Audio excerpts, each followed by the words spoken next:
खोइ हेर बिचराको पन्दै छैन रहेछ।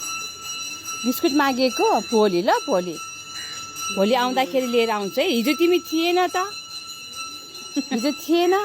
अब भोलि ल बिस्कुट मागिकन भोलि खाने भोलि। बाबालाई यो कसले गरेको त्यस्तो पन्जा कसले काटिदिएको?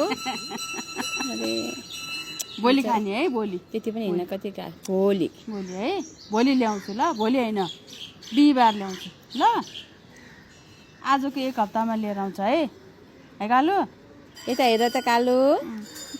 कालु हो कालु तिम्रो नाम कालु। यहाँ पसल छैन, पैसा पनि बोकेको छैन हामीले।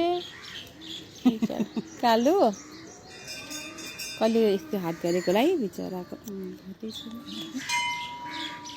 कसले गरेको बाबालाई? कसले काट्दिएको हात? भन्न खोज्यो होला है। मान्छेहरू कति पापी हुन्छ। पापी त हुन्छ नि त।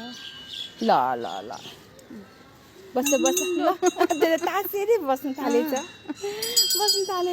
चिनिसक्यो। बस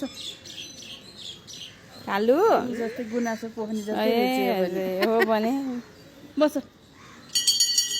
तु चुक्कै बस।